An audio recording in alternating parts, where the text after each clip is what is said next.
অচেতন অবস্থায় নিজের রুমের ফ্লোরে পড়ে আছে অনু। সাদা টাইলসের ফ্লোরে রক্তের ছিটে ছিটে দাগ স্পষ্ট। এই রক্ত অনুর শরীর থেকে ঝরেনি, ঝরেছে শ্রেয়ানের শরীর থেকে। অতিরিক্ত রাগে হাতের কাছে যা পেয়েছে তা দিয়েই আঘাত করেছে নিজেকে।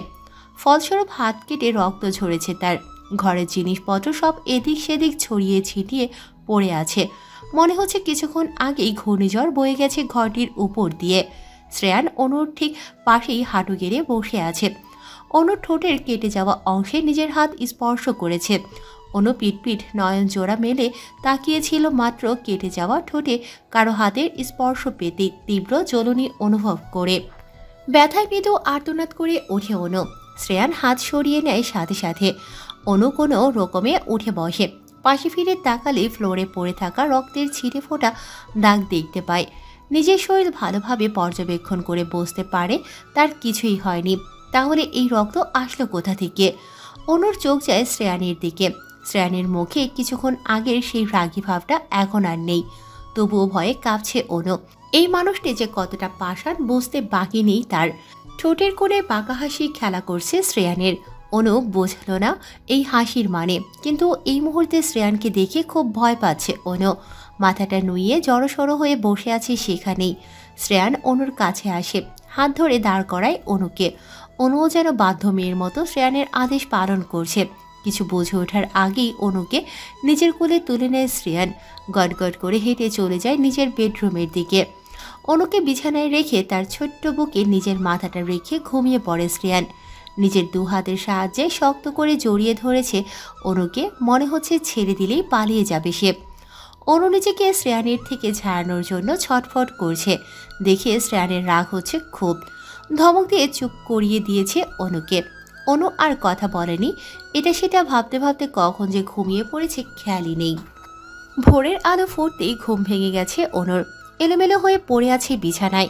চোখ খুলে তাকাতে শ্রেয়ানের গম্ভীর রাগী মুখশ্রী নজরে আসে অনুর। ভ্রু কুঁচকে তাকিয়ে আছে অনুর দিকে। অনু আটকে উঠেছে শ্রেয়ানকে এভাবে তাকিয়ে থাকতে দেখে। অনু ভয় পেয়ে গেছে দেখে শ্রেয়ান হাসছে মনে মনে। অনুর কাছে গিয়ে জড়িয়ে ধরে তাকে তার পিঠের চুলগুলো একপাশে সরিয়ে দেয়। চুমু খায় অনুর ঘাড়ে। হঠাৎ এমন উষ্ণ স্পর্শে কেঁপে উঠেছে অনু। কিন্তু এই মুহূর্তে শ্রেয়ানের স্পর্শ ভালো লাগছে না তার। নিজের সবটুকু শক্তি দিয়ে শ্রেয়ানকে নিজের থেকে দূরে সরিয়ে দেয় অনু। বিছানা থেকে উঠে পা বাড়ায় চলে যাওয়ার জন্য। শ্রেয়ান রাগে চোখ গরম করে তাকায় অনুর দিকে। শক্ত করে অনুর হাতের কবজি চেপে ধরে। হাতে প্রচণ্ড ব্যথা অনুভব হয় অনুর। শ্রেয়ান সেদিকে খেয়াল করল না। অনুকে জড়িয়ে ধরে ঘুমিয়ে পড়েছে আবারও। অনুর কান্নায় বিরক্ত হচ্ছে শ্রেয়ান। রেগে মেগে অনুকে বলে, আর একবার তুই শব্দ করলে কালকের ঘটনাটা আবার রিপিট হবে। অনু চুপ করে যায়, চোখ বন্ধ করে নেয়। তখনই শ্রেয়ানের প্রতিটি স্পর্শ অসহ্যকর লাগছে অনুর কাছে। সামান্য একটা ভুলের জন্য শ্রেয়ান এমন ব্যবহার করলো তার সাথে। মনে পড়লে চোখ বেয়ে পানি পড়ছে। কাছের মানুষেরা কষ্ট দিলে বোধহয় এমনই লাগে সবার। অনুর এখন মনে হচ্ছে শ্রেয়ানের সাথে পরিচয় হওয়া তার জীবনের সব থেকে বড় ভুল ছিল। ফ্ল্যাশব্যাক। একটি শীতল সকালে কানাডার একটি শান্ত ও মনোরম শহরের ক্যাফের সামনে দিয়ে হেঁটে যাচ্ছিল এক অষ্টাদশী কন্যা। তার পা দুটি মৃদু পদক্ষেপে মাটিতে স্পর্শ করছে। রাস্তার পাশের গাছগুলো হালকা হাওয়ায় দুলছে। গাছের পাতাগুলোর মধ্যে সূর্যের কিরণ খেলে যাচ্ছিল। একে একে সোনালি রঙে সজ্জিত হচ্ছিল। মেয়েটির পরনে একটি সাদা লং কুর্তি, তার উপরে ডেনিম জ্যাকেট, গলায় ঝোলানো একটি কালো রঙের স্কার্ফ। ঝরঝরে কালো লম্বা চুলগুলো কোমর পেরিয়ে গেছে। সোনালি রোদে মাথার চুলগুলো যেন আরও উজ্জ্বল হয়ে উঠছিল।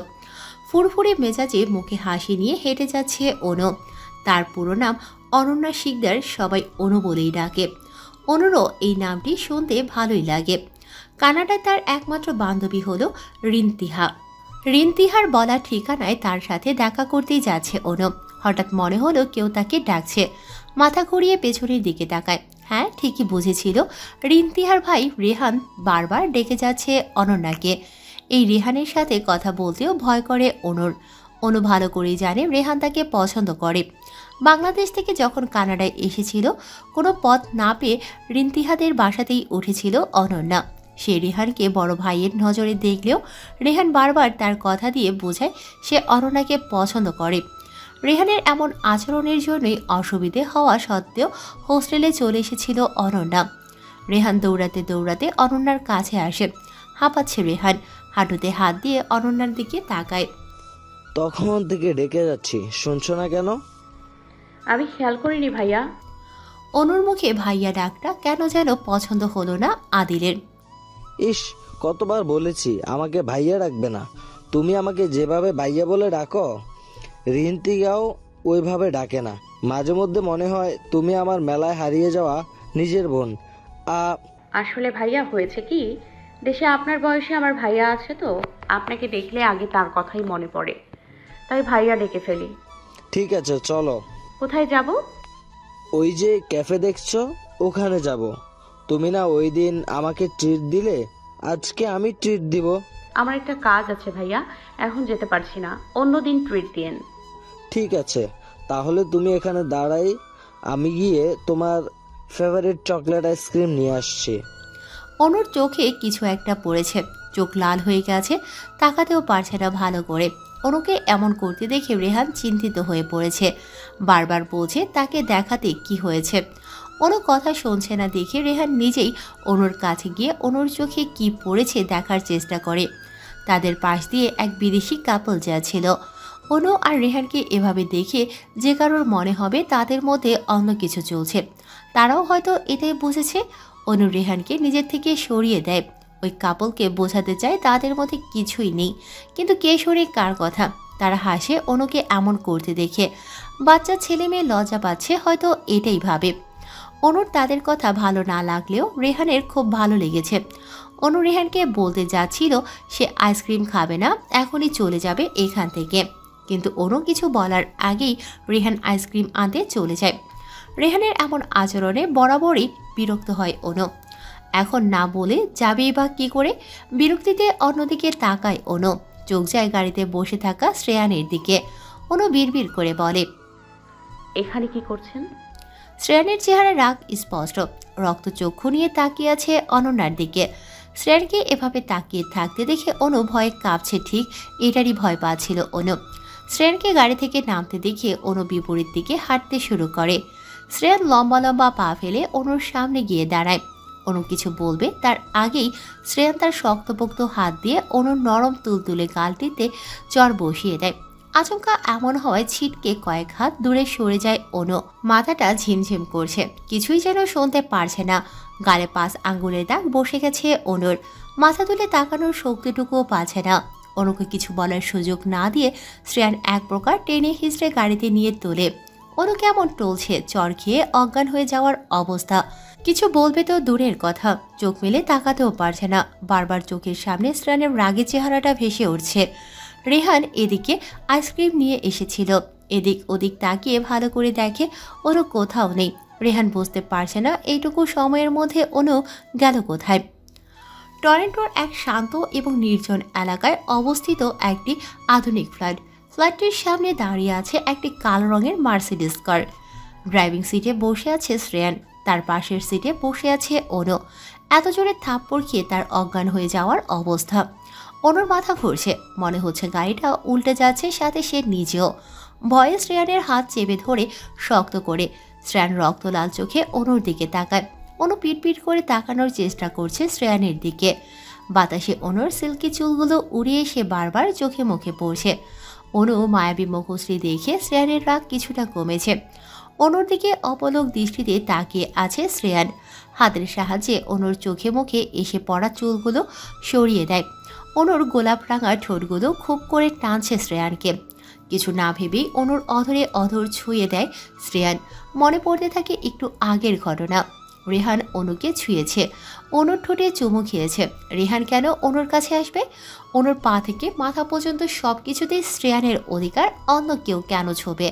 প্রচণ্ড রাগ হচ্ছে শ্রেয়ানের। অনু ঠোঁটে কামড় বসিয়ে দেয়, সাথে সাথেই মৃদু স্বরে আর্তনাদ করে ওঠে অনু। ধাক্কা দিয়ে শ্রেয়ানকে নিজের থেকে সরানোর চেষ্টা করে। সুঠাম দেখি শ্রেয়ানের শক্তির কাছে অনু কিছুই না। নিজের ঠোঁটের ওপরে এমন অত্যাচার সহ্য করতে পারছে না অনু। চোখ দিয়ে আপনা আপনি পানি গড়িয়ে পড়ছে। টানা 5 মিনিট পর শ্রেয়ান অনুকে ছাড়ে। অনু জোরে জোরে নিঃশ্বাস নিচ্ছে। অনুর মনে হচ্ছিল আর একটু সময় এভাবে থাকলে মরেই যেত। অনু বারবার শ্রেয়ানকে ধাক্কা দিয়ে নিজের থেকে সরাতে চাইছে। শ্রেয়ান চোয়ালদয় শক্ত করে অনুর দিকে এমনভাবে তাকিয়েছে, ভয়ে অনু জড়সড় হয়ে বসেছে, একটুও নড়াচড়া করছে না এখন আর। শ্রেয়ান অনুর গাল চেপে ধরে অনুর দিকে কিছুটা ঝুঁকে বলে, আমার ছোঁয়া ভালো লাগে না?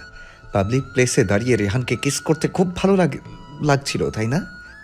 শেষের কথাটা বলার সময় শ্রেয়ান আরও শক্ত করে চেপে ধরেছে অনুর গাল। অনু কিছু বলতে পারছে না।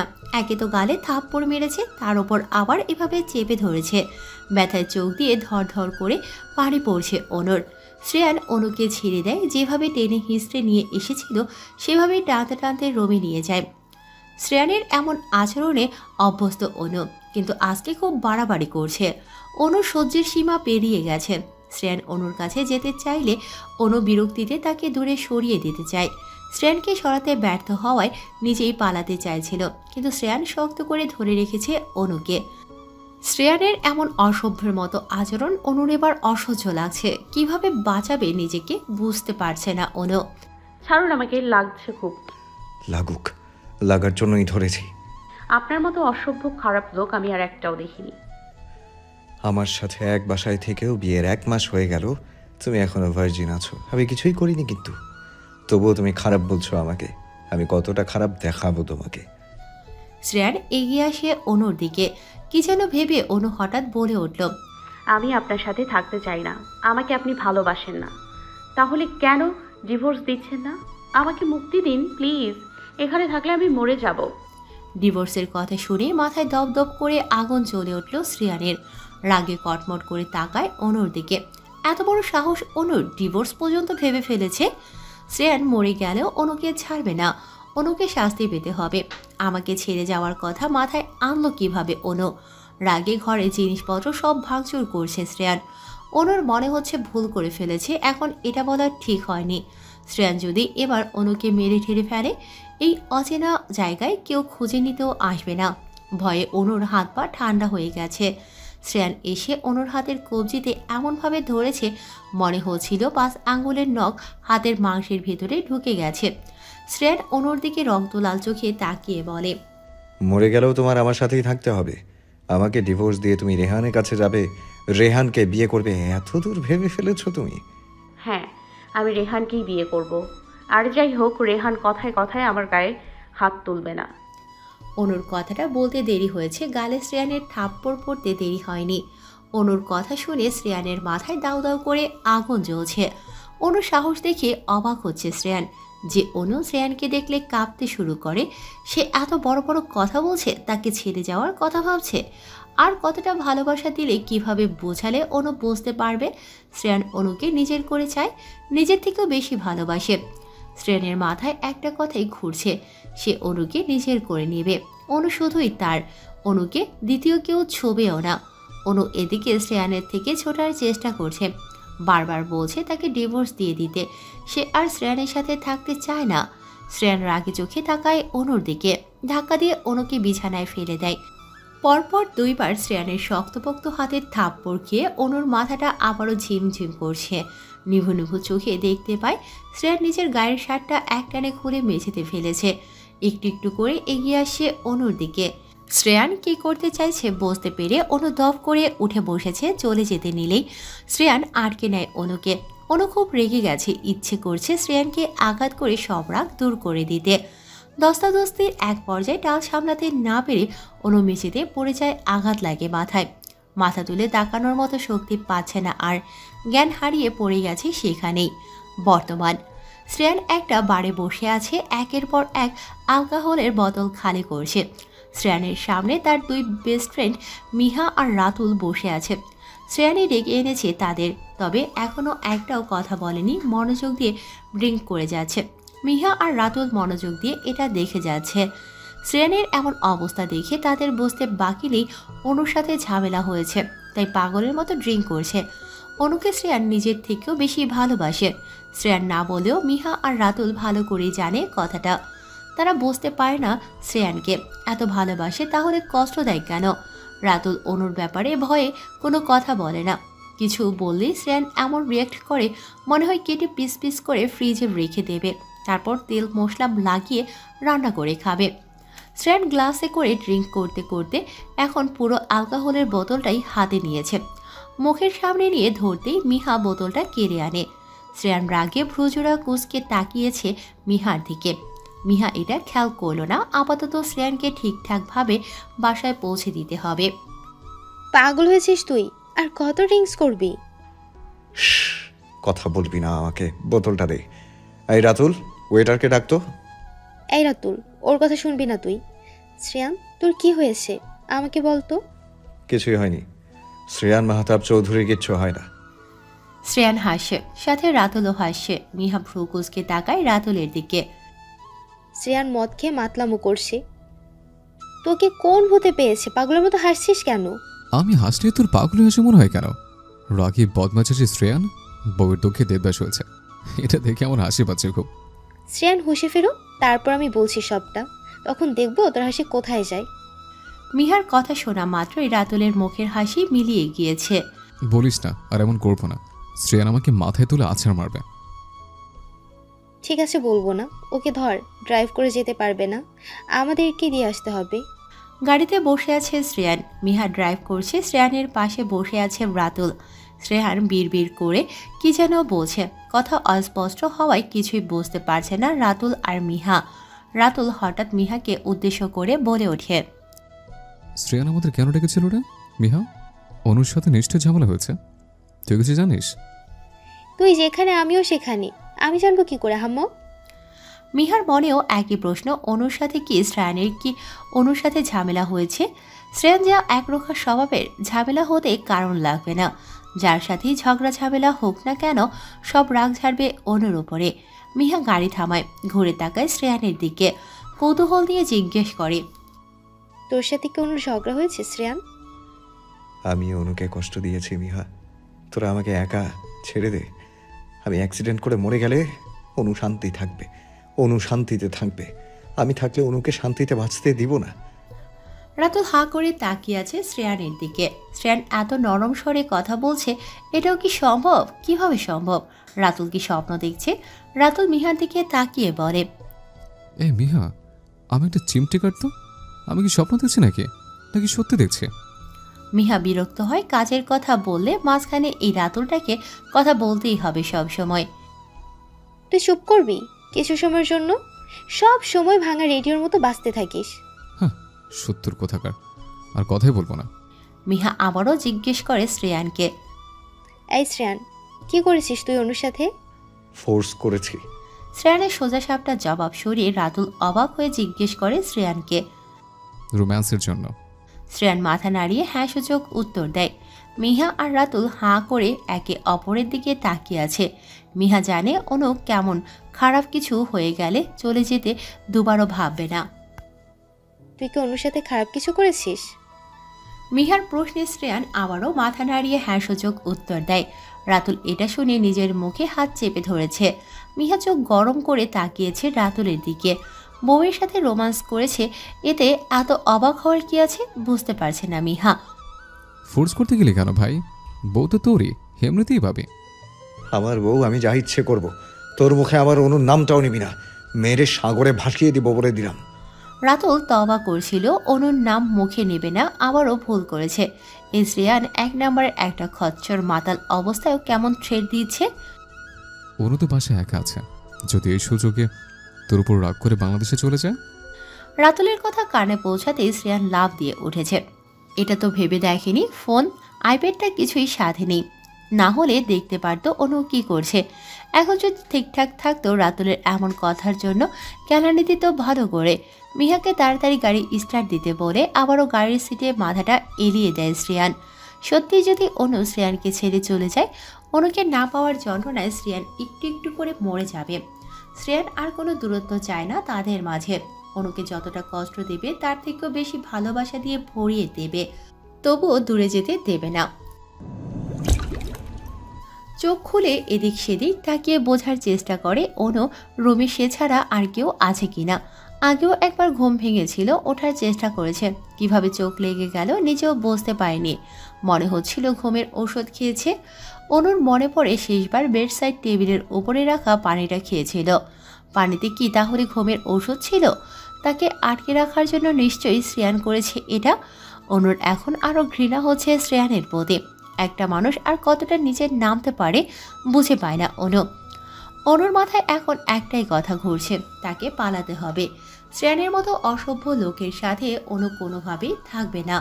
ধীরে ধীরে বিছানা থেকে ওঠে অনুর পরনে শ্রেয়ানের কালকের শার্টটা। এখানে তার জামা কাপড় নেই, চেঞ্জ করার জন্য পাশের রুমে যায়। দ্রুত টি শার্ট প্যান্ট পরে পাগলের মতো পাসপোর্ট খুঁজছে। নিজের রুমে না পেয়ে আবারও শ্রেয়ানের রুমে যায়। শ্রেয়ান বাসায় নেই, যে করেই হোক অনুকে এখান থেকে বের হতে হবে।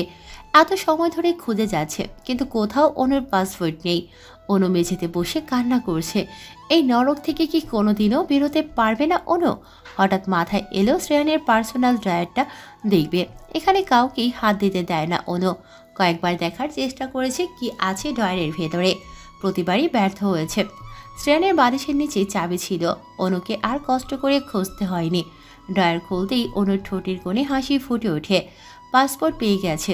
এই আনন্দে অনুর এখন নাচতে ইচ্ছে করছে। অনু চলে যেতে চাইছিল, নজরে আসে ড্রয়ারে রাখা একটা সুন্দর বক্সের দিকে। বক্সটা এতটাই আকর্ষণীয় যে কেউই দেখলে এটা খুলে দেখতে চাইবে ভেতরে কি আছে। অনুরও দেখতে ইচ্ছে করছিল। আস্তে আস্তে বক্সটি খোলে। অনু অবাক হয়, বক্সের ভিতরে অনুর পায়ের হারিয়ে যাওয়া নূপুরটি। অদ্ভুত লাগলো অনুর। শ্রেয়ানের সবসময় অনুকে কষ্ট দেয়, সহ্য করতে পারে না, আর তার পায়ের নূপুরটি এত যত্ন করে রেখে দিয়েছে। অনু বক্সটি হাতে নিয়ে দেখছিল। হঠাৎ মনে পড়ে শ্রেয়ানের আসার আগে তাকে এখান থেকে যেতে হবে। বক্সটি যেখানে ছিল সেখানে রেখে নিজের রুমে যায়। ছোট্ট একটা ব্যাগে কিছু প্রয়োজনীয় জিনিসপত্র আর পাসপোর্ট নিয়ে বেরিয়ে পড়ে। সিঁড়ি বেয়ে নামার সময় সামনে তাকাতেই পাজোড়া আটকে যায় অনুর। মেন দরজার সামনে দাঁড়িয়ে আছে শ্রেয়ান এমনভাবে তাকিয়ে আছে অনু ভয় পেয়ে পিছিয়ে যাচ্ছিল। আবার অনুর কাঁধে ব্যাগ দেখে শ্রেয়ান নিশ্চয়ই বুঝতে পেরেছে অনু পালাতে চাইছিল। মিহা আর রাতুল পেছনে দাঁড়িয়ে আছে। শ্রেয়ান বারবার তাদেরকে চলে যেতে বলছে। এভাবে তাড়িয়ে দিলে কেউ বা বসে থাকবে? মিহা আর রাতুল চলে যায়। অনুর গলা শুকিয়ে কাঠ হয়ে যাওয়ার অবস্থা। কালকের মতো আবার অসভ্যতামো শুরু করবে নাকি? অনু আর শ্রেয়ানের দূরত্ব বেশি নয়। শ্রেয়ান ঠোঁটের কোণে বাঁকা হাসি নিয়ে অনুর দিকে এগিয়ে আসে। অনু এখনো আগের জায়গাতেই দাঁড়িয়ে আছে। শ্রেয়ান অনুর হাত চেপে ধরে। হাতের এই জায়গাতে খুব ব্যথা পেয়েছিল কালকে। এত শক্ত করে চেপে ধরায় আবারও ব্যথা পেয়ে অনুর চোখে পানি চলে এসেছে। হাত ছাড়ানোর চেষ্টা করছে। শ্রেয়ান ধমক দিয়েই বলে অনুকে, কোথায় যাচ্ছিলে তুমি? আমার খিদে পেয়েছে খুব, তাই দেখতে এসেছিলাম খাওয়ার জন্য কিছু আছে কিনা। শ্রেয়ান ডাইনিং টেবিলের দিকে তাকায়। যাওয়ার সময় মেয়েটকে বলে গিয়েছিল অনুর জন্য খাবার বানিয়ে রাখতে। টেবিলের ওপরে সব গোছানোই আছে। অনুর হাত ধরে টেনে টেবিলের কাছে নিয়ে আসে। একটা চেয়ার টেনে বসে পড়ে। অনুকে একটারে নিজের কোলে বসিয়ে নেয়। শ্রেয়ান অনুকে খাবার খাইয়ে দিচ্ছে। অনুও কিছু না বলে খাচ্ছে। এছাড়া এখন আর কোনো উপায়ও নেই। অনু বিরক্ত হচ্ছে খুব এভাবে বসে খাওয়ার জন্য। অনুর গলা দিয়ে কথা বেরোচ্ছে না, তবুও ভয়ে ভয়ে বলে, আমি আর খাবো না। খেতে হবে। তোমার না খিদে পেয়েছে? আর কত খাবো? প্লেটের সবটুকু খাবার শেষ না হওয়া পর্যন্ত খাবে। শ্রেয়ান এমনভাবে ধমক দিয়ে কথাগুলো বলছে অনু আর কিছু বলার সাহস পাচ্ছে না। শ্রেয়ানের মুখ থেকে অ্যালকোহলের গন্ধ বের হচ্ছে। ভালো করে তাকাতেও পারছে না। মাঝে মধ্যে এভাবে ড্রিঙ্ক করে তবে স্বাভাবিকই থাকে। অনুর মনে হচ্ছে আজকে মাত্রাতিরিক্ত ড্রিঙ্ক করে ফেলেছে। ড্রিঙ্ক করলে কি হবে? অনুকে ছাড়ছে না, শক্ত করে ধরে রেখেছে আগের মতোই। অনু না চাইলেও পুরো খাবারটা শেষ করেছে। কোনোভাবে শ্রেয়ানকে বোঝাতে হবে অনু কোথাও যাচ্ছিল না। শ্রেয়ান ভুল ভেবেছে, না হলে পরে এই ভুলের জন্য শাস্তি পেতে হবে তাকে। শ্রেয়ান খুব ক্লান্ত, ভালো করে দাঁড়াতেও পারছে না, মনে হচ্ছে এক্ষুনি পড়ে যাবে। পাশে কাউচের উপর শুয়ে পড়ল শ্রেয়ান। অনুকে টেনে নিজের কাছে নিয়ে আসলো, শক্ত হাতে জড়িয়ে ধরল অনুকে। অনু শুধু ভেবে যাচ্ছে এখান থেকে বেরোবে কিভাবে, বাংলাদেশে বা কার কাছে যাবে, তার বাড়ির লোকজন কি রিয়েক্ট করবে তাকে দেখলে। অনুর তার মা বোনের কথা খুব মনে পড়ছে। কতদিন হয়ে গেল কারোর সাথে কোনো যোগাযোগ নেই, সবাই ঠিকঠাক আছে কিনা এটাও জানে না। অনু কানাডায় এসেছে 1 বছরের কাছাকাছি হবে। এতদিন বোন আর মামার সাথে যোগাযোগ ছিল। 2 মাস 3 মাস ধরে কারোর সাথেই কোনো কথা হয় না। বারবার ফোন দেয় কিন্তু কোনো লাভ হয় না, দুজনের ফোনই বন্ধ। এই 2-3 মাসে অনুর জীবন পুরোপুরি পাল্টে গেছে। হাসি খুশি অনু সবসময় কেমন গম্ভীর হয়ে থাকে। এই অচেনা অজানা দেশে অনুর যাওয়ার কোনো জায়গা নেই, তাই সব কিছু সহ্য করে এত অপমানের পরেও শ্রেয়ানের সাথেই আছে।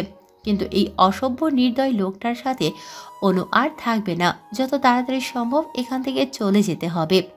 অনু ভাবছে কেন আসতে গেল এ দেশে। এখানে না আসলে শ্রেয়ান নামক অসভ্য মানুষটার সাথে দেখাও হতো না। অনু শ্রেয়ানের মুখের দিকে তাকায়। ঘুমের মধ্যে কতটা নিষ্পাপ লাগছে মানুষটাকে। ফর্সা সুন্দর মুখশ্রীতে খোঁচা খোঁচা দাড়ি, মাথার চুলগুলো এসে কপালে পড়েছে। কত সুন্দর লাগছে শ্রেয়ানকে।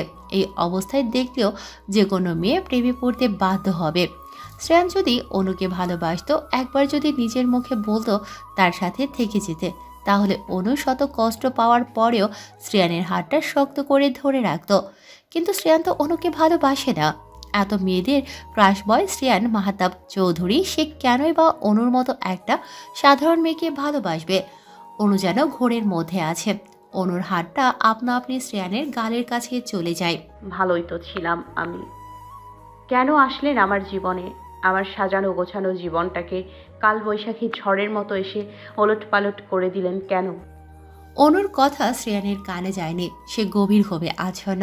অনুর মনে পড়ছে সেদিনের কথা। পস্তাচ্ছে খুব কেন সেদিন বিয়ের আসর ছেড়ে পালাতে গেল।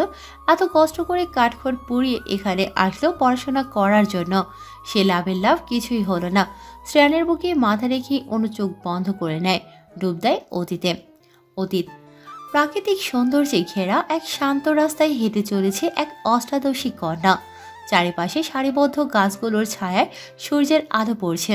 তার কোমর পর্যন্ত লম্বা কালো চুলগুলো বাতাসে উড়ছে। পরনে লাল জামা, যেন সেজেছে বসন্তের পত্রপল্লবে। অনেকদিন পর অনু আজ কলেজে এসেছেন। মেয়েদের বেশি পড়াশোনা করা অনুর বাবা চাচা বা বাড়ির অন্যান্য কেউই পছন্দ করে না। অনুর বড় বোন অহনা তার থেকে 3 বছরের বড়। এসএসসি দেওয়ার পর অহনার পড়াশোনা বন্ধ করে দিয়েছে অনুর বাবা। অহনার ইচ্ছে ছিল পড়াশোনা করে চাকরি করবে। যেখানে তার বাবা মেয়েদের বেশি পড়াশোনায় পছন্দ করেন না, সেখানে চাকরি করা তো বিলাসিতা। তবে অনুর বোন চায় তার মতো যেন অনুর জীবনটাও না হয়। সেই তো ঘরে বসেই দিন কাটাচ্ছে। অনু যে এখনও পড়াশোনা করেছে এটা বোনের জন্যই, সাথে তার ভাইও আছে। দুজনে কম করছে না অনুর জন্য। ছোটবেলা থেকেই অনু কানাডা যাওয়ার স্বপ্ন দেখে সেখানে গিয়ে পড়াশোনা করবে। অনুদের বাড়ি সিলেটের একটা ছোট্ট গ্রামে। সেখান থেকে কলেজে যাতায়াত করতে খুব সমস্যা হয়। প্রথম কয়েকদিন বাড়ি থেকেই এসে ক্লাস করে চলে যেত, তবে যেতে যেতে সন্ধ্যা হয়ে যেত। অনুকে এসে নিয়ে যেতেন অনুর মামা বা চাচা, আবার তারা কেউই নিয়ে আসতেন। অনুর মামা বেশিরভাগ সময় অনুদের বাড়িতেই থাকেন। নিজের কাজে অন্য জায়গায় যেতে হয়েছিল ওনাকে সেদিন। অনুর চাচাও খুব ব্যস্ত ছিলেন। অপেক্ষা করতে করতে অনু নিজেই আসতে শুরু করেছিল। কিছু বকাটে ছেলেদের নজরে পড়েছিল সেদিন। অনুর এখনো মনে পড়ে সেদিনের কথা। অনু খুব চঞ্চল। এক জায়গায় বেশিক্ষণ দাঁড়িয়ে থাকাটাও যেন অনুর কাছে কোনো অপরাধের মধ্যে পড়ে। আমার বেশি সময় কথা না বলেও থাকতে পারে না। সেদিনও এরকম হয়েছিল। কিছু সময় কলেজের গেটের সামনে অপেক্ষা করে হাঁটতে শুরু করে দিয়েছে বাস স্টেশনের দিকে। স্টেশনের পাশে থাকা দোকানে কয়েকটা ছেলে বসেছিল। অনুকে দেখেই পিছু নিতে শুরু করে। প্রথমে বিষয়টা পাত্তা না দিলেও পরে খুব ভয় পেয়েছিল। অনুর চাচা ঠিক সময় এসে বাঁচিয়ে নিয়েছিলেন। ছেলেগুলো ভয়ে পালিয়েছিল তখনই। অনুকেও কম কথা শুনতে হয়নি। এখানে তো বকাবকি করলেনি, বাড়িতে গিয়েও 2 ভাই মিলে বকাঝকা করেছেন। এই ঘটনার পর অনুর আম্মু বলেছিলেন আর পড়াশোনার দরকার নেই। কিন্তু অনু তো হার মানার মেয়ে নয়। বাবাকে রাজি করানোর জন্য না খেয়ে থেকেছে 3 দিন। এটা যদিও তার বাবার সামনেই দেখিয়েছে। লুকিয়ে লুকিয়ে ঠিকই অহনা তাকে খাবার দিয়ে আসতো। প্ল্যানটা ছিল অহনারই। অনুর বাবা রাগী গম্ভীর হলেও মেয়েরা তার কাছে খুব আদরের, তাই ফেলতে পারেনি অনুর কথা। অনু এসব ভাবছিল আর হেঁটে যাচ্ছিল কলেজ ক্যাম্পাসের দিকে। দূর থেকে অনুর বান্ধবী মিলা ডেকে যাচ্ছে অনুকে। অনু শুনতে পায় মিলার ডাক, মুখে হাসি টেনে মিলার দিকে এগিয়ে যায়। এত সময় ধরে ডেকে যাচ্ছি, শুনতে পাচ্ছিস না? মন কোথায় থাকে তো? কানাডাতে। মিলা অবাক হয় না। এই মেয়ের মুখে কানাডার গল্প শুনতে শুনতে মিলার কান পচে গেছে। গেলে এটা করবে, ওটা করবে, ওই ইউনিভার্সিটিতে ভর্তি হবে, সব সময় এসব বলে যায়। অনু মিলাকে ছেড়ে চলে যাবে ভাবলেই মিলার মন খারাপ হয়। দেখ শেষ পর্যন্ত তোর আব্বু যেতে দেন কিনা। তুই ঠিক বলেছিস, এটা একটা চিন্তার বিষয়। তীরে এসে না তরি ডুবে, তবে আমি শেষ পর্যন্ত চেষ্টা করে যাব। তুই তো স্যারদের সাথে দেখা করতে এলি, এখানে দাঁড়িয়ে থাকবি নাকি? হ্যাঁ চল দেখা করে আসি। আমাকে নিতে একটু পর মামা আর আপুই আসবে, তাই তোর সাথেও দেখা করতে আসলাম। আমারও তো চিন্তা হচ্ছে, তাকে যদি আঙ্কেল বিয়ে দিয়ে দেন। যা, আপুইকে রেখে আমাকে বিয়ে দিতে যাবেন কেন? মিলার কথা শুনে অনু চিন্তায় পড়ে গেছে। এটা তো ভেবে দেখেনি, কিন্তু অহনাকে রেখে তাকে আগে বিয়ে দিতে যাবেন কেন?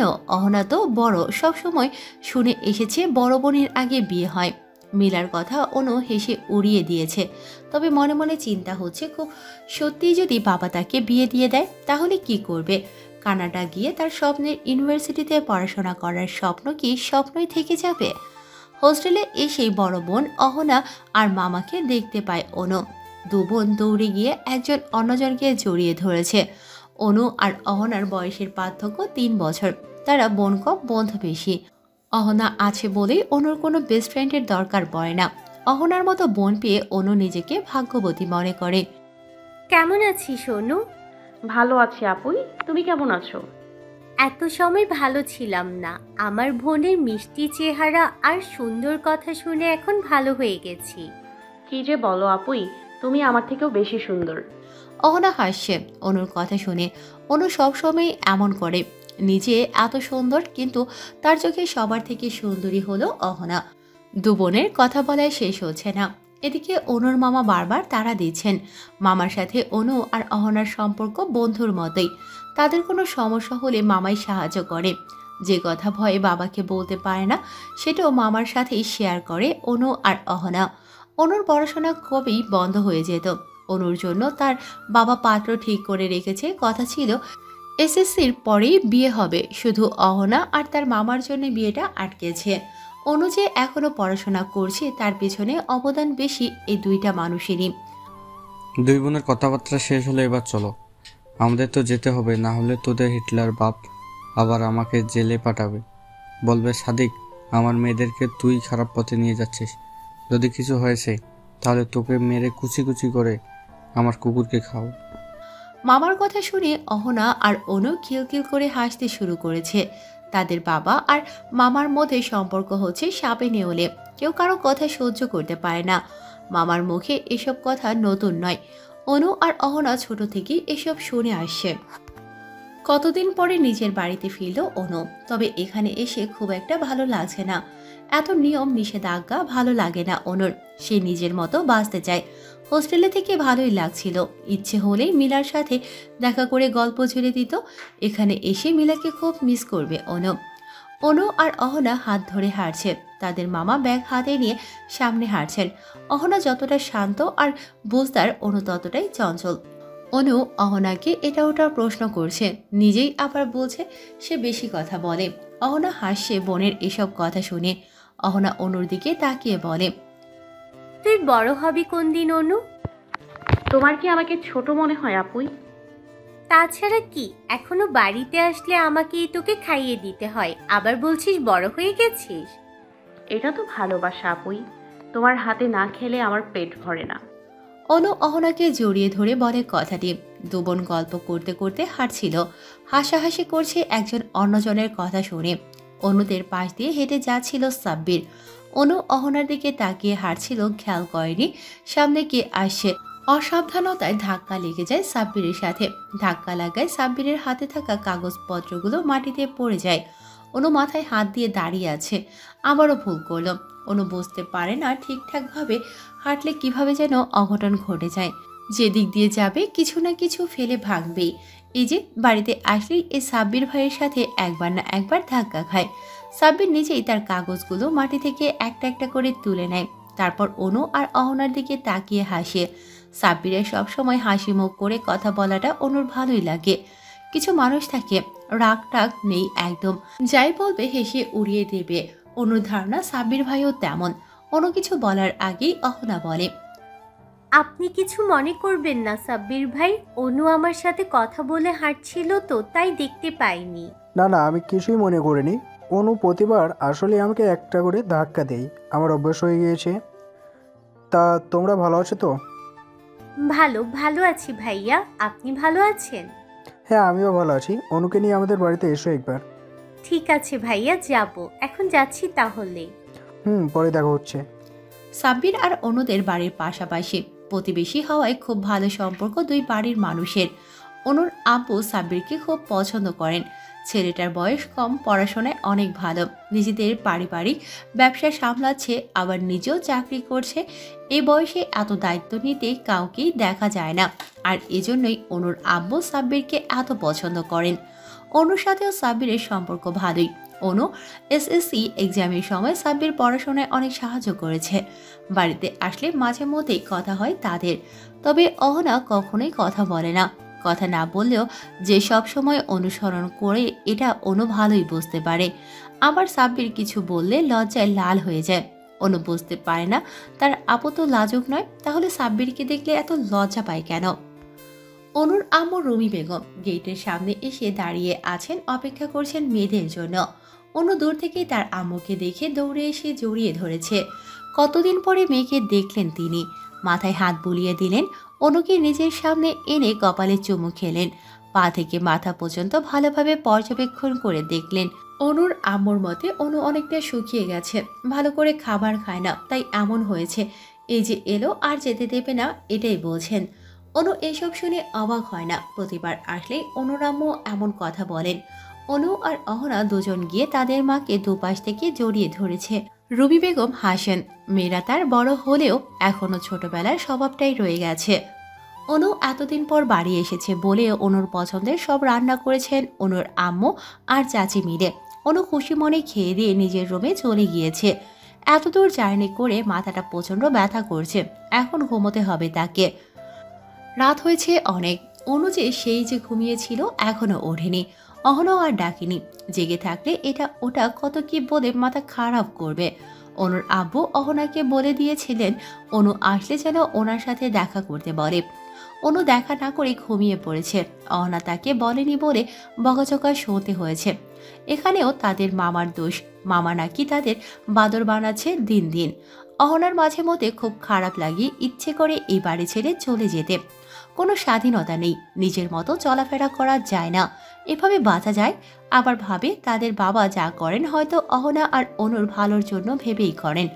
অনু তো অনেক সময় মুখের ওপর কথা বলে বসে।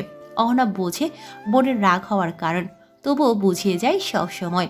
রাগ করলেও বাবা তাদেরকে অনেক ভালোবাসে। সকালে উঠে সবাইকে এত রান্নাবান্না করতে দেখে অনু খুব অবাক হয়। অনুর বাবা চাচা দুজন, অনুর আব্বু যতটা রাগী তার চাচা ততটাই সহজ সরল, তবে একবার রেগে গেলে তিনিও কম যান না। অনু আর অহনার মতো বলা চলে, একজন খুব চঞ্চল, আরেকজন খুব শান্ত, তবে কেউই তাদের বাবার মতো রাগী হয়নি। অনুর চাচু সাব্বিরের আব্বুর সাথে দাঁড়িয়ে কথা বলছিলেন। অনুকে দূরে দাঁড়িয়ে থাকতে দেখে ডেকে আনলেন। অনু একগাল হাসি দিয়ে ছুটে এসেছে তার চাচার কাছে। অনুকে আসতে দেখে দুজনেই জিজ্ঞেস করলেন, কেমন আছো না মা? ভালো আছি চাচু, আপনারা কেমন আছেন? ভালো আছি আম্মু। তোমার পরীক্ষা তো শেষ, রেজাল্ট কবে আসবে? আর এক সপ্তাহের মতো আছে চাচু। অর্ণব আসলে তোমাদের নিয়ে কালকে ঘুরতে যাব, রেডি থেকো। অর্ণব ভাইয়া আসবেন? অনু আশ্চর্যের সহিত জিজ্ঞেস করে তার চাচুকে। আজ কি আসবে? তোমাকে আর অহনাকে জানাতে বারণ করেছিল, আমি ভুল করে বলে দিয়েছি, এখন কি হবে? অনু হাসে তার চাচুর কথা বলার ভঙ্গি দেখে। অহনা অনুকে ডাকছে দেখে অনু চলে যায়, যাওয়ার আগে বলে গিয়েছে, অর্ণব ভাইয়া আসলে বলে দেবে আমি তার সাথে কথা বলবো না, রাগ করেছি। অর্ণব অনুর চাচার একমাত্র ছেলে।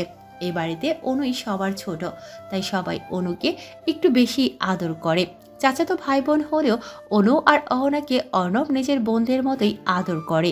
অনু আর অহনার মনেই হয় না তাদের নিজের কোনো ভাই নেই। অনুর জিএসসি এক্সামের সময় অর্ণব দেশ ছেড়েছিল ভাই চলে যাবে বলে অনু কাঁদতে কাঁদতে জ্বর বাঁধিয়েছিল। অর্ণব ফোন দিয়ে কথা বলতে চাইলে অনু রাগ করে কিছুদিন কথাই বলেনি। অর্ণব অহনাকে ফোন দিয়ে অনুকে শুনিয়ে শুনিয়ে বলতো আসার সময় অনুর জন্য দামি দামি মেকআপ আর পরীদের মতো লাল সাদা রং বেরঙের গাউন নিয়ে আসবে অহনার জন্য, কিছুই আনবে না। অহনা হাসতো। এসব শুনে অর্ণব যে অনুর রাগ ভাঙাতেই এসব বলছে অহনা ভালো করেই জানতো। অহনা অনুকে নিয়ে তার বাবার রুমে আসে। ভেতরে না ঢুকে দরজার সামনেই দাঁড়িয়ে আছে দুই বোন।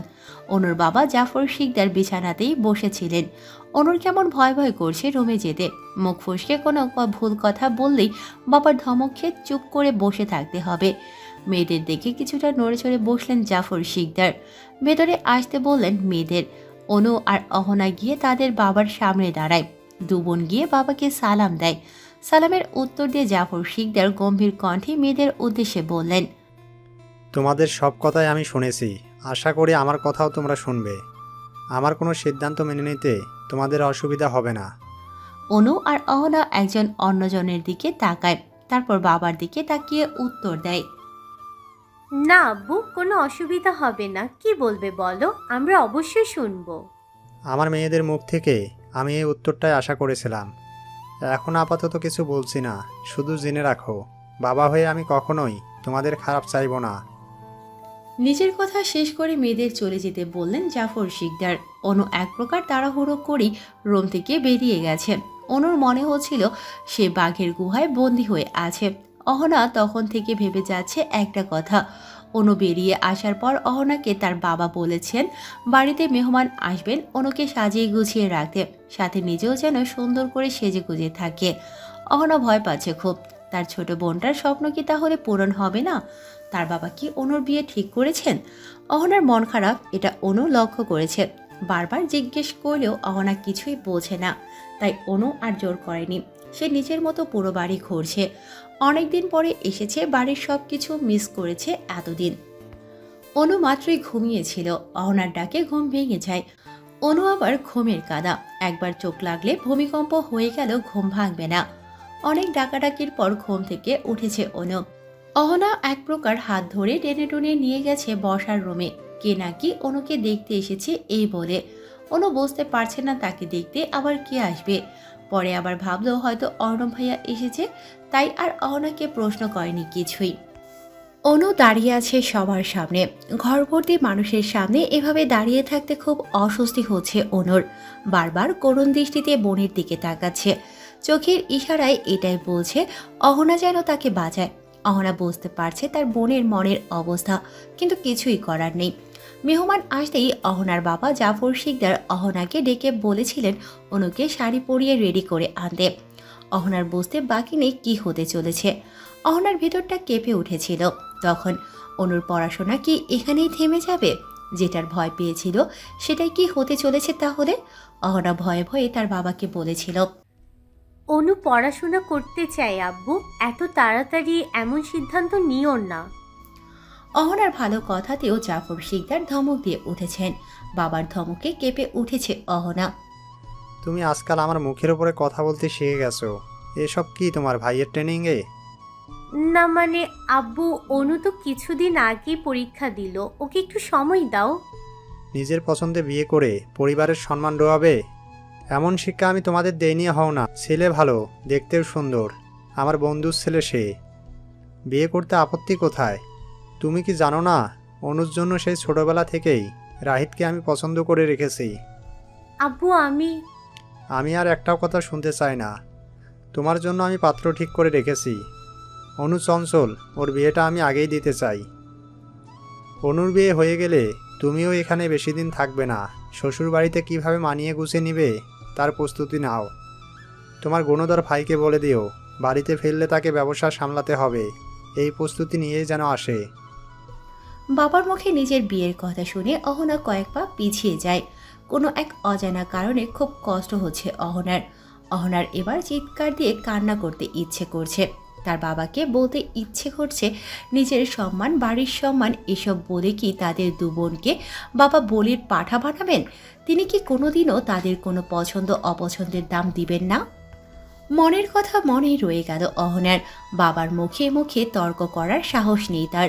অহনা মনে মনে ঠিক করে নিয়েছে যেভাবেই হোক অনুর বিয়েটা আটকাবে, অনুর স্বপ্ন পূরণ করবে। তাড়াতাড়ি করে রুমে গিয়ে তার মামাকে ফোন দিয়েছে, সাথে অর্ণবকেও মেসেজ করে বলে দিয়েছে অর্ণব আসলে সব ঠিক হয়ে যাবে জানে অহনা।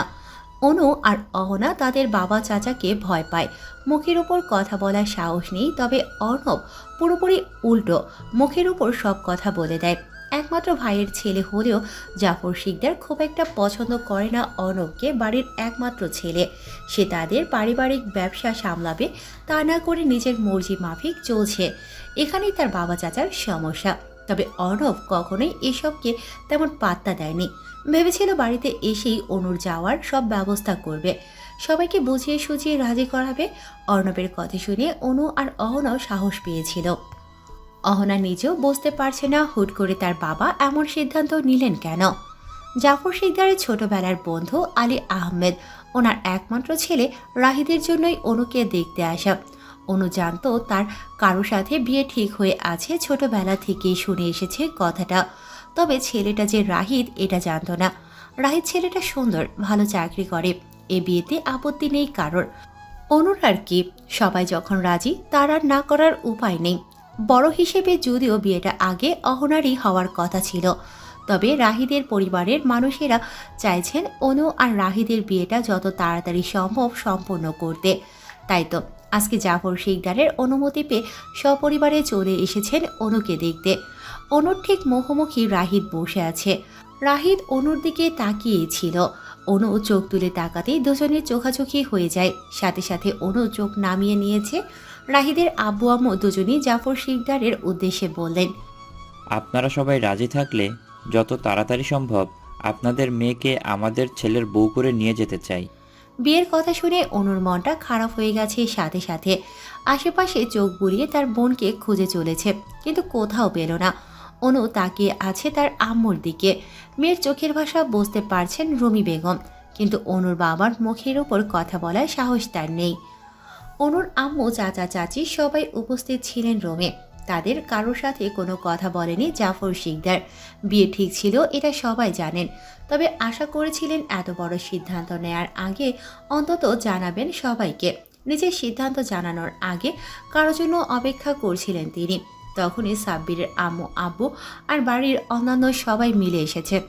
সবাইকে অবাক করে দিয়ে জাফর শিকদার ওনার বড় মেয়েকেও আসতে বলেন। নিজের দুপাশে দু মেয়েকে বসতে বলেন। অনু আর অহনা বাধ্য মেয়ের মতো গিয়ে বাবার পাশে বসে। জাফর শিকদার নিজের সিদ্ধান্ত জানালেন। অবাক হলেন বাড়ির সবাই, কারোর সাথেই কোনো কথা বলেননি তিনি। ছেলে হিসেবে রাহিদ ভালো, ওর সাথে আমার ছোট মেয়ের বিয়েতে আমার কোনো আপত্তি নেই। আর একটা কথা, অহনার জন্য আমি সাব্বিরকে পছন্দ করেছি। মেয়েরা আমার কথার অমত করবে না, এই বিশ্বাস আমার আছে। অহনা আর অনু দুজনেই অবাক হয়ে তাকায় বাবার দিকে, তারপর একজন অন্যজনের দিকে তাকায়। সাব্বিরের সাথে অহনার বিয়ের খবরে অনু খুবই খুশি হয়েছে। এদিকে অহনার মনে হচ্ছে স্বপ্ন দেখছে। বাবার মুখে কি শুনল বিশ্বাস করতে পারছে না। সাব্বিরকে সেই ছোটবেলা থেকেই পছন্দ করে অহনা। এভাবে যে বিয়ে ঠিক হবে বুঝতেই পারেনি। নিজের বিয়ের খবরে ভালো লাগছে ঠিকই, কিন্তু অনুর বিয়ের খবরে খুবই চিন্তা হচ্ছে অহনার। অহনা বড়, তার বিয়ের ব্যাপারটাতে কারোরই কোনো সমস্যা নেই। পাত্র যেখানে তাদের সবার পছন্দের, কিন্তু এত তাড়াতাড়ি অনুর বিয়ে মেনে নিতে পারছে না কেউই। সবাই মিলে কথা বলে ঠিক করে পরের মাসের শুরুর দিকে অনু আর রাহিদের বিয়ে। তার পরপরই বিয়ে হবে সাব্বির আর অহনার। বাড়ির কেউই বুঝতে পারল না অনুর বিয়ে দিতে এত তাড়াহুড়ো করছেন কেন জাফর শিকদার। কারোরই এই বিষয়টি ভালো লাগেনি। ভালো না লাগলেও বলার সাহস নেই, তাই সবাই চুপচাপ দেখে যাচ্ছে সব কিছু। ছেলেটা সুদর্শন বলতে হবে, তবে অনুর আপাতত বিয়ে করার চিন্তা নেই। মনে মনে আল্লাহকে ডাকছে, দরজার দিকে তাকিয়ে বারবার দেখছে যদি এখন তার মামা বা অর্ণব ভাইয়া এসে বাঁচিয়ে নিত। রাহিদরা সবাই চলে গেছেন অনেক আগেই। এর মধ্যে একবারও অনু ঘরের বাইরে যায়নি, কেউ আসেওনি দেখতে। অনুর তো মনে মনে কষ্ট হচ্ছে, রাত হয়ে গেছে অথচ কেউ খাবার খেতেও ডাকলো না। অনু বিছানায় বসেছিল, তখনই অহনা রুমে ঢুকে। অহনাকে দেখেই অনু বিছানা থেকে উঠে গিয়ে বোনকে জড়িয়ে ধরে, তারপর বলে, অভিনন্দন আপুই। রাখ তোর অভিনন্দন, আমি এদিকে তোর জন্য চিন্তা করে মরছি। কেন? দুই বোনের একসাথে বিয়ে হবে, একসাথে বউ সাজবো, এটা ভেবে তো আমি মহা খুশি। এই অনু মেয়েটা জীবনেও কোনো কিছুতে সিরিয়াস হবে না, যাই হয়ে যাক হেসে মজা করে উড়িয়ে দেবে। এই যে এখন কিভাবে হাসি তামাশা করছে, মনে মনে এই বিয়েটা কিন্তু মেনে নেয়নি অনু, এটা অহনা ভালো করেই জানে। অহনা অনুর মাথায় গাঁটটা মেরে বলে, বয়স কত রে তোর, বিয়ে করবি বলে লাফাচ্ছিস? তাহলে কি করব, পালিয়ে যাব? আব্বু আস্ত রাখবেন না আমাকে। এই বিয়ে কোনোভাবেই হবে না অনু, অর্ণব ভাইয়া আসছে, যেভাবেই হোক বিয়েটা আটকে দিবে, দরকার পড়লে পালাতেই হবে। আব্বু আস্ত রাখবেন আমাকে। আব্বু ওদের কথা দিয়েছেন আপুই, তোমরা কিছু করলে আমার রাগ আব্বু তোমাদের উপরে ছাড়বেন। তোর জন্য এইটুকু সহ্য করে নিব আমরা, তুই কি কোনোভাবেই বিয়েটা করতে চাইছিস? তাছাড়া কি উপায় আছে? অনু আর অহনা কথা বলছিল, এর মধ্যে অনুর চাচি রুমে ঢোকেন, অর্ণবের আসার খবর দেন। অর্ণব এসেছে শুনে অনু লাফিয়ে উঠেছে, বারবার বলছে, ভাইয়া আমার জন্য এটা এনেছে ওটা এনেছে, অহনাকে কিছুই দেবে না, সব অনুর। অহনা হাসছে বোনের পাগলামি দেখে, কে বলবে এই মেয়ে একটু আগেও মন খারাপ করে বসেছিল। অর্ণবকে দেখেই অনু আর অহনা দৌড়ে গিয়ে জড়িয়ে ধরেছে। এতদিন পরে বোনদেরকে দেখে অর্ণবও খুব খুশি হয়েছে। বাড়ির সবাই উপস্থিত ছিল এতদিন পর অর্ণব আসায়, বাড়ির সবাই খুশি, সবার জন্যই গিফট এনেছে, বোনদের জন্য কত কিছু নিয়ে এসেছে। এত মেকআপ জামা কাপড় দেখে অনু তো মহা খুশি, নাচতে নাচতে সব কিছু নিয়ে নিজের রুমে গেছে। অর্ণব অনুর জন্য একটা দামি ফোন এনেছে, এটা দেখে জাফর শিকদার আর তার ভাই আবারও কত কিছু বলেছেন। ফোন কেন দিয়েছে, নিজের যেমন বোনদেরও তেমন বানাতে চাইছে। অর্ণব এই হলো তাদের দুই ভাইয়ের কথা। আসার পর থেকে বেশ কয়েকবার শুনে নিয়েছে তাকে ব্যবসা সামলানোর দায়িত্ব নিতে হবে। অর্ণব তেমন পাত্তা দেয়নি কথাগুলো, আজকে এতটা জার্নি করেছে, ভালো লাগছে না। অনু আর অহনাকে বলেছে কালকে তাদের নিয়ে ঘুরতে যাবে, রেডি থাকতে। অহনা দেখতে পারছে তার বাবা আর চাচা দুজনেই অর্ণবের উপরে রেগে আছেন, তাদের কথার গুরুত্ব দেয়নি বলে। অনুর সব সময় গলা ফাটিয়ে চিৎকার দিয়ে বলতে ইচ্ছে করে, তোমাদের সিদ্ধান্ত কেন আমাদের তিন ভাই বোনের উপর চাপিয়ে দেবে? আফসোস, বলতে পারে না কিছুই, কিন্তু অনুর জীবন কোনোভাবেই নষ্ট হতে দেবে না অহনা। অর্ণব অহনাকে ইশারা করে রুমে আসতে বলেছে। দেখতে দেখতে 1 মাস পেরিয়ে গেছে, পরিবর্তন হয়েছে অনেক কিছুই। অনুর মাথা থেকে কানাডা যাওয়ার ভূত চলে গেছে, রাহিদকে সে মেনে নিয়েছে। এই 1 মাসে রাহিদের সাথে দেখা হয়েছে অনেকবার, কথাবার্তা চালচলনে রাহিদকে অনুর খারাপ লাগেনি। বুঝতে পেরেছে ভালো করেই বাবা তার বিয়ের জন্য খারাপ ছেলে বেছে নেননি। রাহিদকে অনু বলেছিল সে পড়াশোনা করতে চায়, বাহিরের দেশগুলো ঘুরে দেখতে চায়, মুক্ত পাখির মতো ডানা মেলে উড়তে চায় তার নিজের আকাশে। রাহিদ আশ্বস্ত করেছে অনুকে তার সব চাওয়া এক এক করে সত্যি করবে, সে পড়াশোনা করার সুযোগ দেবে অনুকে। রাহিদের এত সুন্দর ব্যবহারে মুগ্ধ অনু। অনুর আজকে গায়ে হলুদ, পুরো শিকদার বাড়ি সুন্দর করে সাজানো হয়েছে। হলুদ লেহেঙ্গা আর ফুলের গহনাতে অনুকে সূর্যমুখী ফুলের মতোই সুন্দর লাগছে। অনু যেহেতু বিয়েটা করতে চাইছে, অর্ণব আর অহনাও মেনে নিয়েছে সবটা। পড়াশোনা না হয় বিয়ের পরেই করবে। অহনা বসে আছে অনুর পাশে, অর্ণবও দাঁড়িয়ে অন্য কাজিনদের সাথে কথা বলছে, হাসাহাসি করছে। ফোনে নোটিফিকেশন আসলেই ফোনটা তুলে চোখের সামনে ধরে অর্ণব। মুখের ভাবভঙ্গি পরিবর্তন হয়ে গিয়েছে মুহূর্তেই, ভ্রুজোড়া কুঁচকে তাকিয়ে আছে ফোনের স্ক্রিনের দিকে। অর্ণবের রাগী চেহারা দেখেই সবাই জিজ্ঞেস করছে কি হয়েছে, কিন্তু কিছুই বলেনি অর্ণব, জায়গা ছেড়ে চলে গেছে সাথে সাথেই। অনু তাকিয়ে আছে ভাইয়ের যাওয়ার দিকে, হাসি মাখা মুখটাতে চিন্তার ভিড় করেছে অনু কি হলো অর্ণবের হুট করে। বাড়ির দূরত্ব বেশি না হওয়ায় বরকরের গায়ে হলুদের অনুষ্ঠান হচ্ছে একসাথেই। রাহিদ আর অনু বসে আছে পাশাপাশি। বিয়ের কথা শুনে অনুর অনেক মন খারাপ হয়েছিল, তবে রাহিদ যখন বলল অনুর সব ইচ্ছা সত্যি করবে, তাকে পড়াশোনা করতে দেবে, তখন মন খারাপগুলো চলে গেছে। রাহিদকে অনু যতটা ভালো ভেবেছিল রাহিদ তার থেকেও বেশি ভালো, এটাই ভাবছে মনে মনে। চারিদিকে বিয়েবাড়ি আমেজ, গান বাজনা চলছে, সবাই মিলে হাসি ঠাট্টা করতে ব্যস্ত। রাহিদের ফোন আসলে সে উঠে অন্যদিকে চলে যায় কথা বলতে। অনু তাকিয়ে দেখলো একবার। অনেকক্ষণ ধরে এক জায়গাতে বসে আছে অনু, ভালো লাগছে না আর। স্টেজের সামনের দিকে লোকজন বেশি, পেছনের দিকে গেলেই অনুর রুম। ভাবলো নিজের রুমে যাবে। হেঁটে কিছুটা আসতেই অনুর কানে আসে কিছু কথা। সামনের দৃশ্যটা চোখে পড়তেই অনু পিছিয়ে যায় কয়েক পা।